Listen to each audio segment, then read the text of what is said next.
morning, good afternoon, and good evening to everyone, depending on where you are sitting at this moment in Africa, in North America, and Europe. I know these are the three continents that we have people registering from. I know, for example, that it's 5 o'clock, about 5 o'clock Eastern time in the US, and we have colleagues awake at this time to attend this. Thank you very much for coming. My name is Christopher Isike, and I am director of the African Center for the Study of the United States at the University of Pretoria, ACSUS-UP. And on behalf of the center, I'm extremely pleased to formally welcome you to our first ACSUS-UP US Africa Diaspora Diplomacy Biennial Conference. It is indeed the first of our conference series on US Africa Diaspora Diplomacy and Soft Power. And going forward, we shall convene it every 2 years, one virtual and the other in person. So having welcomed everyone, let me recognize the presence of the champion VC of the University of Pretoria, Professor Tawana Kupe, who is also the brainchild of ACSUS as an idea. I also recognize the presence of the acting dean of the Faculty of Humanities, which houses ACSUS-UP, Professor Africa. Thank you very much for coming. Welcome also to our distinguished guest of honor and subject of conference, Professor Farooq Kperogi. He's a professor of journalism and emerging media at Kennesaw University in Georgia in the US. I see also our book reviewer, Dr. Danica Fleurs at the Institute of Future Media, Democracy and Society at Dublin City University. Our esteemed 12 panel chairs from South Africa, Nigeria, the US, and Australia. Thank you, I see you. And last but not least, I recognize the chair of this plenary session, my co-convener, Professor Tony Falola, Extraordinary Professor, ACSUS-UP, and the Jacob and Frances Sanga Musika Chair in Humanities at the University of Texas, Austin, for writing the book that informed this conference and for his support in putting the conference together. Of course, I appreciate all members of our local organizing committee who did the hard work of turning ideas into reality. We shall mention your names at the end of the proceedings today when Professor Falola gives the closing remarks. Thank you so much, Professor Isike, and good morning to all of you. We are very grateful to the University of Pretoria, the center, the management, the Vice Chancellor, and all the administrators. It's my pleasure now to invite Professor Kupe, the Vice Chancellor and Principal, to give his opening remark. Professor Kupe, welcome, sir. On behalf of the University of Pretoria, I welcome you all once again to the first ACSUS-UP US Africa Diaspora Diplomacy Biennial Conference on the theme Farooq Kperogi, the Digital Age and US Africa Diaspora Diplomacy. The idea of African universities studying the United States, which was my brainchild when I established the first African Center for the Study of the US at the University of the Witwatersrand, otherwise known as WITS, in 2018, was intended to not only return the penetrative gaze, or if you like, do that reverse gaze the US has had on Africa over 70 years now, but also to become a platform for understanding the US as a way of understanding ourselves in Africa, given the cultural connections between Africa and the US. As Professor Isike indicated, the African diaspora in the US occupy a third geographic space between the continent and the US, and therefore an important bridge for understanding the connections between both geographies. It is in this light one appreciates the significance of discussing the African diaspora in the US as a way of promoting US literacy in Africa. Discussing questions around who the African diaspora in the US are, what they do in terms of their socio-economic and political roles they play both for Africa and the US, and their agency as foreign policy actors are critical in our quest to foster knowledge-driven engagements between Africa and the US, which is the motto of ACSUS-UP and the big picture goal of the idea behind establishing more of these centers across Africa. As chair of the advisory board of ACSUS-UP, I'm aware that we've already helped to establish 2 more of US Studies centers in East Africa, at the University of Nairobi in Kenya and Makerere University in Uganda, who are also our strategic partners more broadly. And before the end of the year, ACSUS-UP shall help to establish 1 in West Africa, specifically in Nigeria. And also we have a lot of strategic partners in Nigeria, at the University of Lagos, Ibadan, and I was with the Vice Chancellors in Brussels last week. The goal here is to have at least 1 study US center in each of the 5 sub-regions of Africa by the end of 2024. These centers will form a network of US study centers in Africa that can leverage the network platform in future to develop an African policy template for engaging the US and other world powers. This is in line with our strategic goal number 5, which is active community engagement hub that fosters intercontinental South-North conversations and policy outputs on mutual challenges and innovation prospects. Why is this important? Apart from the power imbalance between the US and Africa, and remember here in the US we're talking about a country, but a major country and a major power. In Africa we're talking about a continent of 54 nations, which is reflected in numerous US-Africa policies developed by the US for Africa with no input from the continent. Knowledge generation through African Studies Centers of the US will play a key role in informing US policies and strategies towards Africa. In essence, from studying Africa through the over 40 African Studies Centers in the country, the US has generated knowledge that drive their engagement with Africa.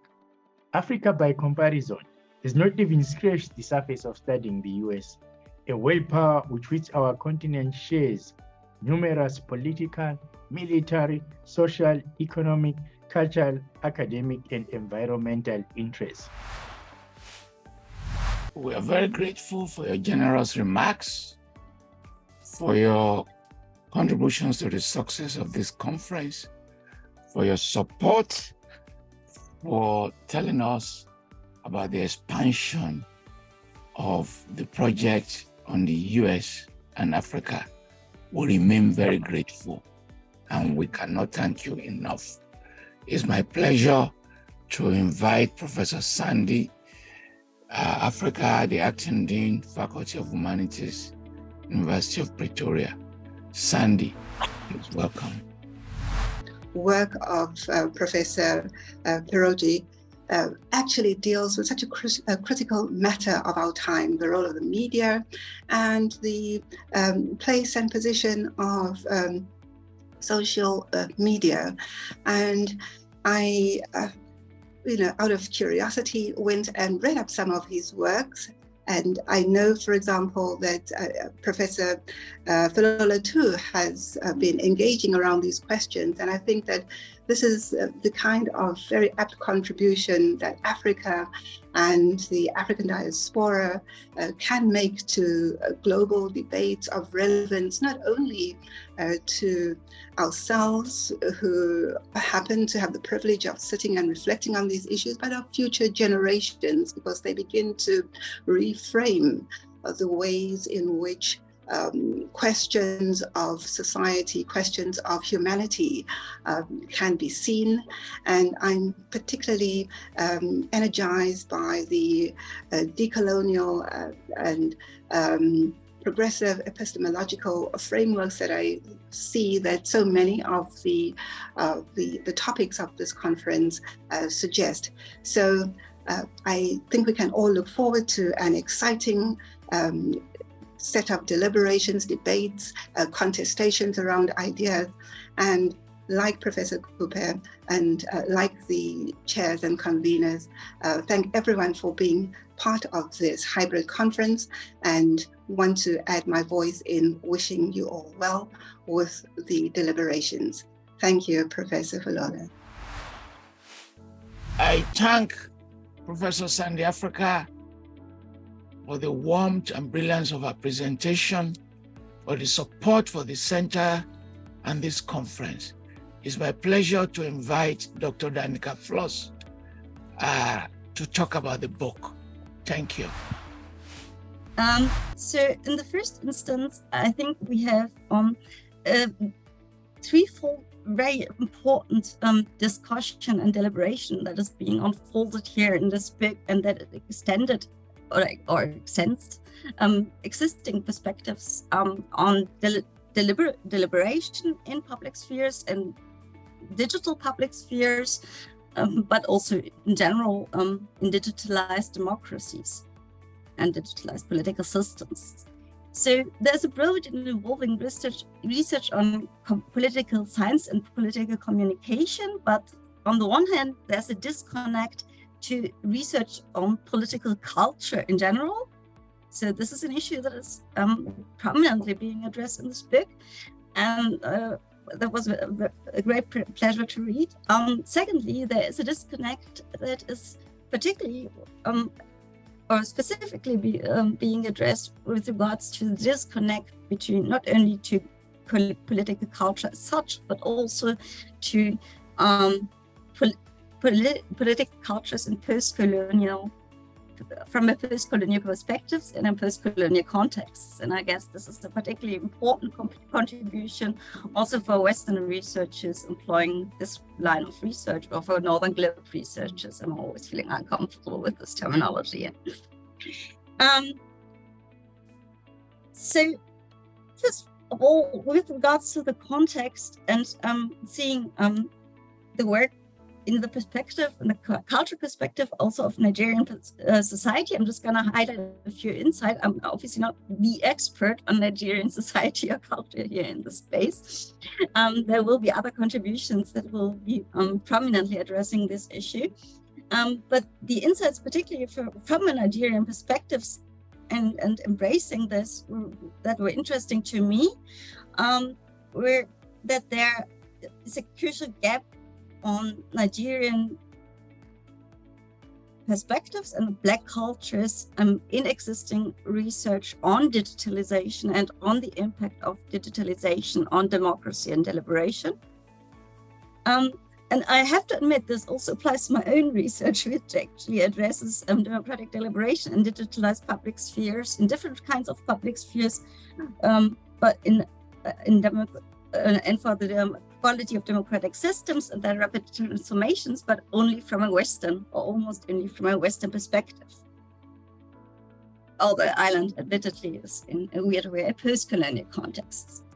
And this point of departure was of particular prominence and interest to me. A further learning effect that was interesting to me applied to Professor Kperogi's approach, but also to Professor Toyin Falola's approach to the learning effects of education and digital literacy that are slowly addressed in different societies, that are sometimes critically seen both from a US and from a Nigerian perspective. In addition to existing research, one particularly promising perspective from my viewpoint, which is currently in the European Union, is the explicit highlight that at least Professor Kperogi also took on the education or a lack of education and knowledge and the respective power imbalances. While this general topic is being addressed in Western academia and in literature that mostly focuses on Western debates, I guess what is mostly criticized actually is the comparative lack of knowledge in many Western debates and among the Western citizenry, particularly the European citizenry. And here, I think an important or interesting discussion would actually also be from a broader perspective. how can we actually compare and reframe this lack of knowledge in different sectors of society?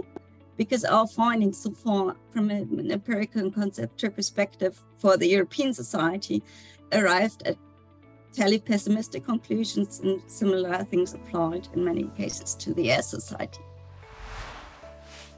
Thank you, Professor Floss, for your brilliant review, broadening the range of the book, suggesting other topics for us to do, and for locating the book in a bigger context of theory, media, new media, and digital media. We are very grateful. It's now my pleasure to call on my boss, the host of this conference, and the director of ACSUS-UP to give his keynote address titled The Diaspora, Diplomacy and Soft Power Agency of the African Diaspora in and Australia and the United States. The title of my talk is the Diaspora, Diplomacy and Soft Power Agency of the African Diaspora in the United States and Australia. So I've just done a slight amendment to just turn the countries around. So I shall start off by now quickly unpacking the three key concepts of this talk. And these are the African diaspora, diaspora diplomacy, and then the concept of soft power. And hopefully I plan to use the examples of, the Nigerian diaspora in the United States and the South African diaspora in Australia to highlight how these African diasporas are foreign policy actors for both their home and host countries. So the first one, the African diaspora refers to the dispersion of people of African descent throughout the world, starting with the transatlantic slave trade, which forced the movement of millions of Africans to the Americas, to Europe, and other parts of the world. It also encompasses the voluntary migration and the more recent movement of people of African descent within and between different regions of the world, induced by, conflict and economic hardships in the continent. Now, although disparate, the African diaspora has grown to become a significant global force with people of African descent living in nearly every corner of the world. Overall, they have had a profound impact on the cultural and social history of the world, as well as on the economic and political development of their host countries. African diaspora communities have also formed distinctive cultural identities and traditions, in music, in arts, food, literature, dress, and other forms of cultural expressions, which attract admiration and goodwill from their host countries, right? Now, diaspora diplomacy. In simple terms, diaspora diplomacy is the use of diaspora communities to promote a country's interest in the international arena. This involves engaging with members of a country's diaspora in a country of residence to leverage their networks, their skills and resources to achieve political, economic, and social objectives to pursue the advancement of the country of origin or home country. There are several scholarly works on diaspora diplomacy, but the one of Jennifer Brinkenhoff, 2018, is pertinent. Now, according to her, diaspora diplomacy encompasses diasporas as agents in their own rights, instruments of other diplomatic agendas, and intentional or accidental partners with other actors pursuing shared interests. Therefore, diaspora diplomacy is not territorially bound, and its agendas are fluid as they crisscross several cross-cutting interests between the countries of origin and the country of residence. Now, three important features of diaspora diplomacy distinguish it from public diplomacy more generally. First, the diaspora identity results in specific applications of diplomacy for which diaspora may play a unique role. Second, diasporans' responses to global crisis of identity and inequity yield particular motivations and targets of engagement. Third, diasporans may have an in-between advantage for public diplomacy. The in-between in terms of this third space I mentioned earlier that they occupy between their home countries or countries of origin and their countries of residence. The complexity of diaspora diplomacy is likely to increase because of circular migration, layered identities, and continued improvements and access to telecommunications or digital technology, if you like. The center and the topic both are emerging ones, and we're already teaching them. In some universities, I can remember George Washington, and also my university, we've been teaching classes around the US and Africa. And from the point of view of the US, there has been debates over the years. Should it pursue hard power diplomacy or should it pursue soft power diplomacy? For those who criticize the US, it has the highest number of military bases in the world. In fact, you can now create a map of US military and naval bases in the world, and you are going to see the penetration of virtually the entire globe. And people have been posing the question, why don't you spend this money on soft diplomacy instead?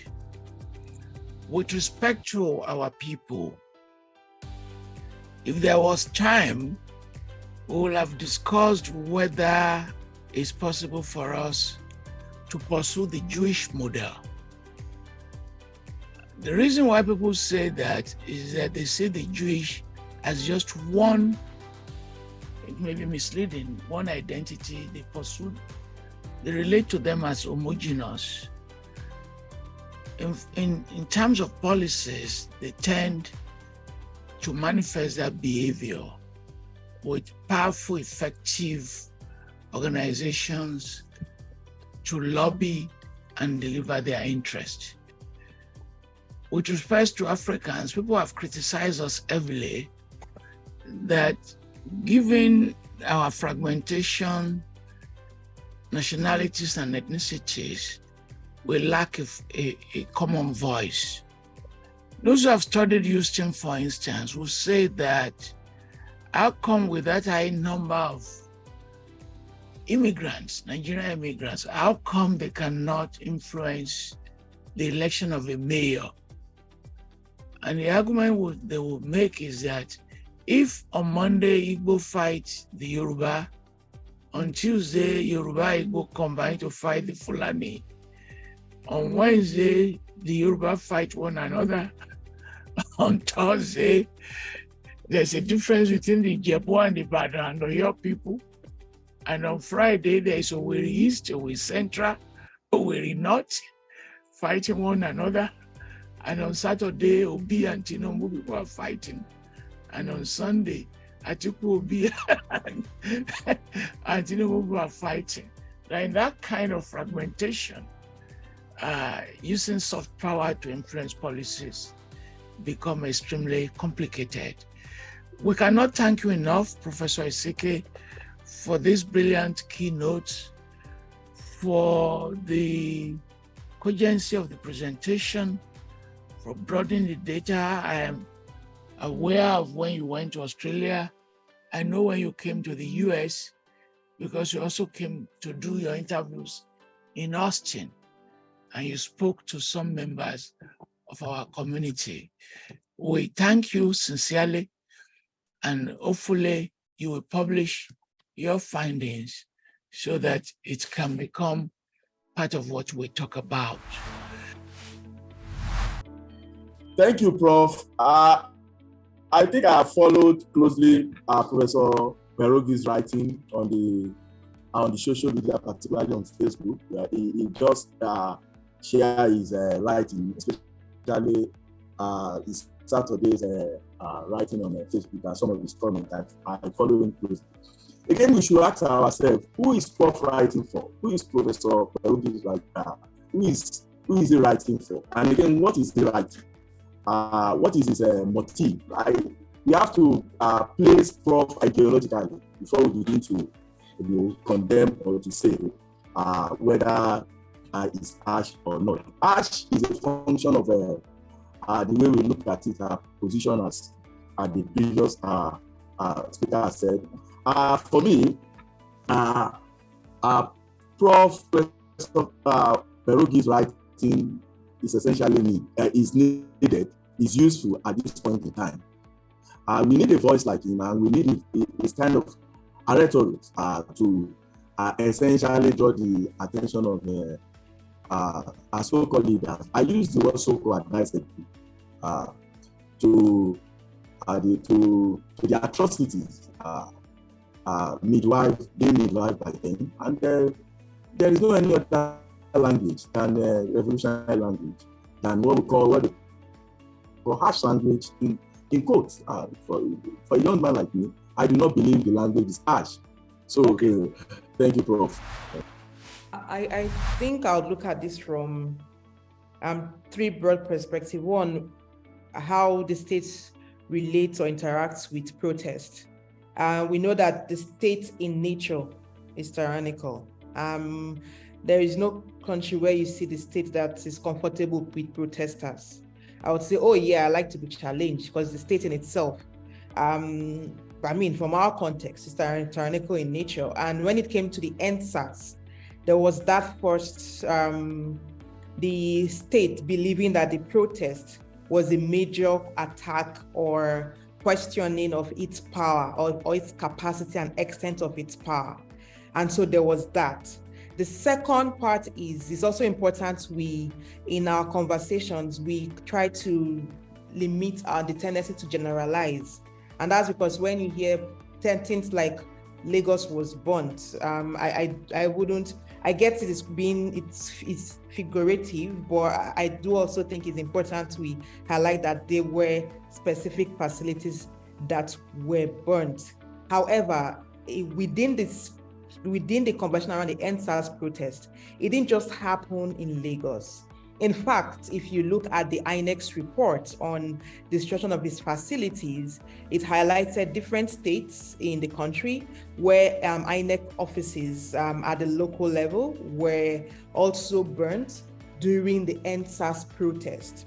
And so why I wanted to bring this is because we also need to also identify the fact that there were major losses during the protest, not necessarily because of the protesters, but because when there's a protest and there's a likelihood that there are elements that can introduce some level of violence, that we all suffer the loss. So it was in different states. It wasn't just peculiar. The use of violence in resistance, the example provided by Nnamdi Kanu during the ACSUS protest, in which his followers attacked some government property, public facilities.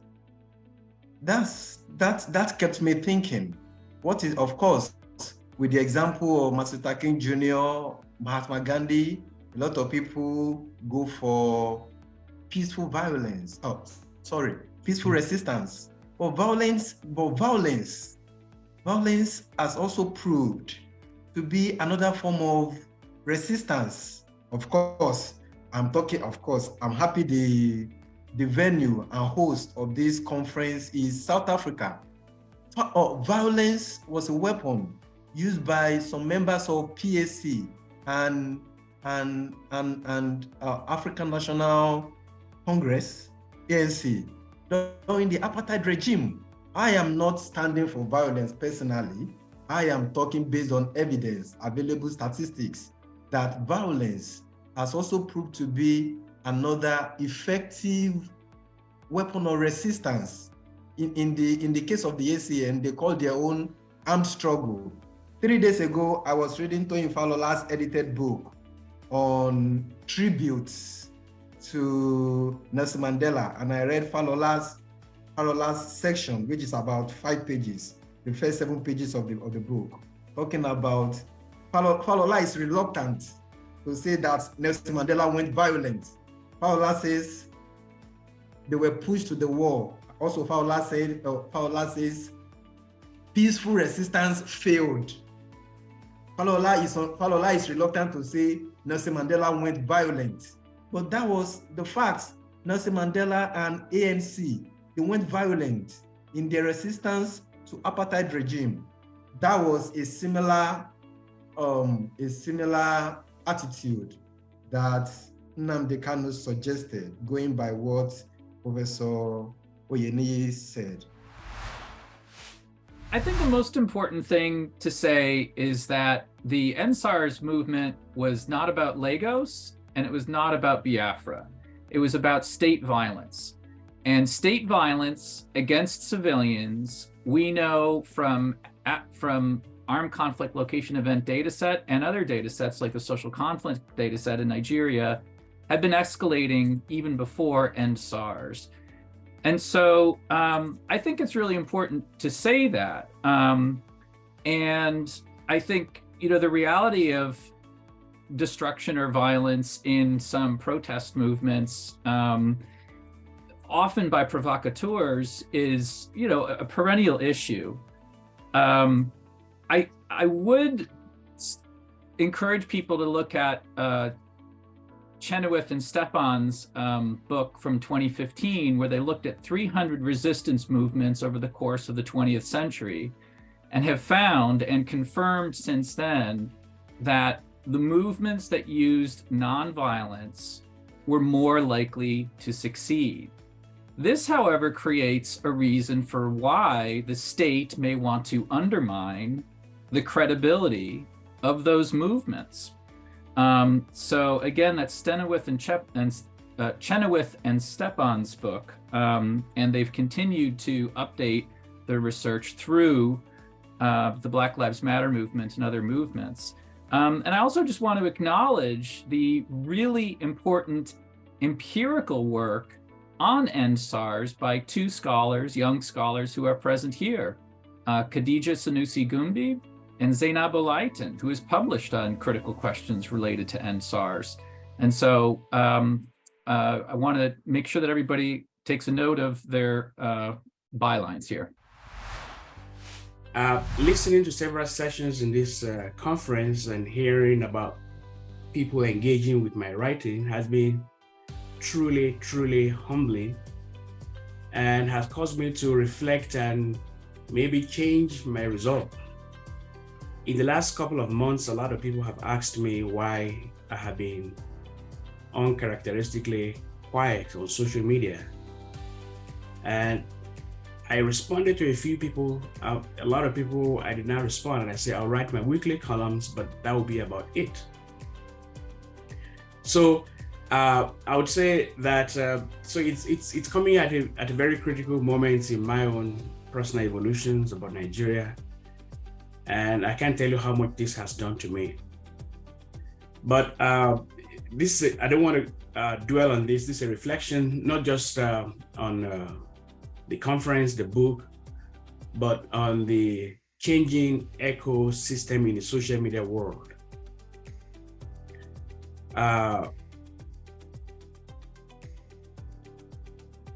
So many things have changed since Elon Musk, took over Twitter and changed the dynamics of social media.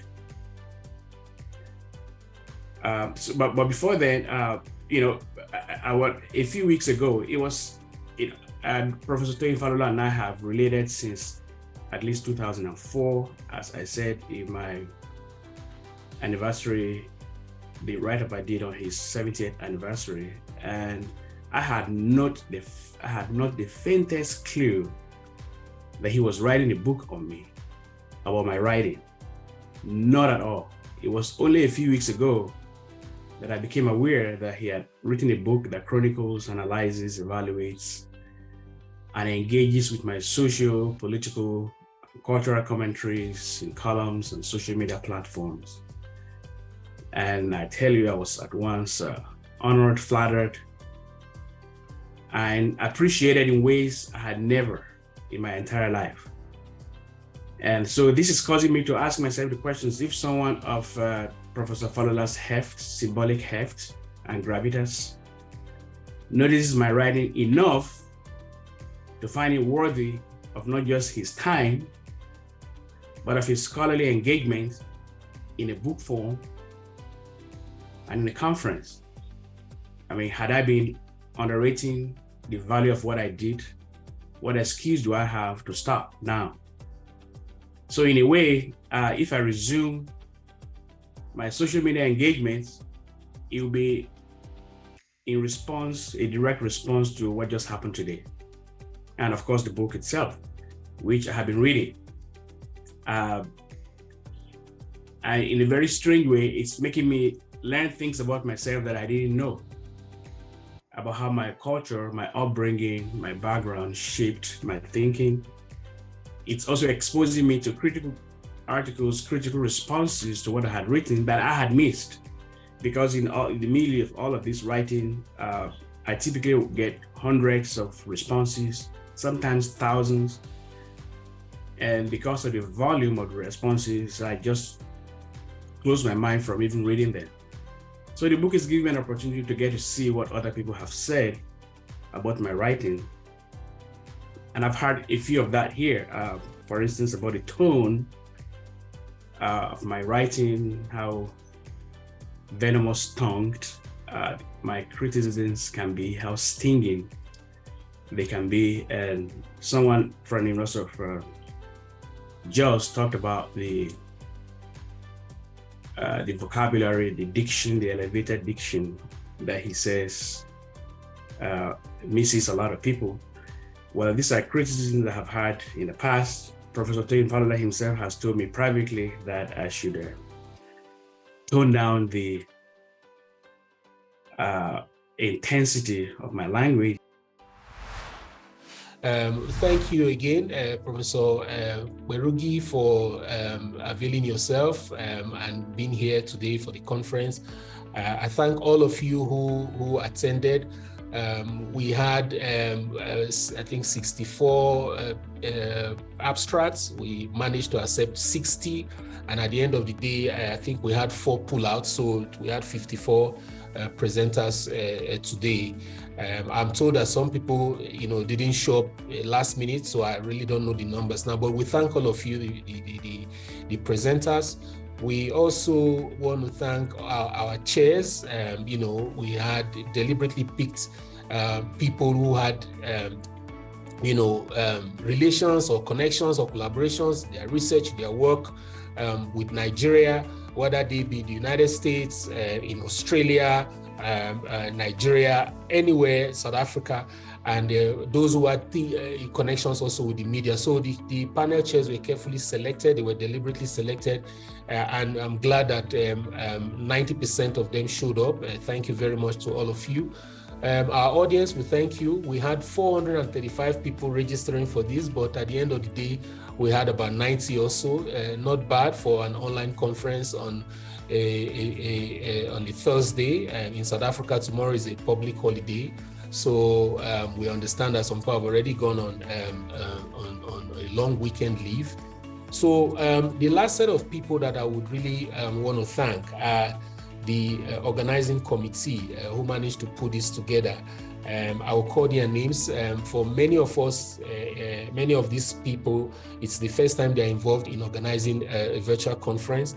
We just got the ACSUS just got the Zoom accounts, and even our main administrator Lerato had to learn overnight to get this done, and she's done a very good job of it. So I want to thank Lerato Dube, the administrator for ACSUS-UP, for having sleepless nights, organizing and ensuring that this is done to this stage successfully. I also want to thank Teria Aposami. I thank Makete Makamase. These are the organizing committee members now. Daniel Ekup Nse, Martin Ihembe, Paseka Gola, Kainse Mlambo, Damilare. I want to thank Olusegun, both of them from Professor Falola's team. Thank you very much, colleagues. we really appreciate, and thank you for staying up to this time. I still see that we have about 58 people still on board. We thank you and look forward to engaging with you. Let me use this opportunity to also talk about the upcoming African Association of Political Science Conference, which is going to be held in Pretoria and from the 12th to 14th October. I think Daniel posted something, the link there in the chat. Please try and copy it, and we have until the 30th of June to accept papers. We'll be willing to accept papers that align with the theme. So please do your submissions, and we will try and support you as much as we can. In fact, I am trying to raise money. I've got a part of that money to accommodate 100 people in Pretoria for the conference. So if you are going to attend, all you need to do is to pay your ticket. I will accommodate and at least provide breakfast and lunch for 3-4 days in Pretoria. So please make use of this opportunity. We still have a few days to go, 15 days before the call finally closes. So then, to reiterate what our Vice Chancellor said earlier on about the fact that our next, our second ACSUS-UP US Diaspora Diplomacy and Soft Power Conference will be held in person, also here in Pretoria. This will be sometime in 2025, and I hope that we will still be connected and you guys will attend, and we will see where we have gone with this particular one. So on that note, I would like to close and thank you very much for coming, and hope that we'll keep the connections going. We'll continue to communicate with one another, establish new collaborations. And once again, thank you, and thank you, Professor Falola, for the idea. Thank you.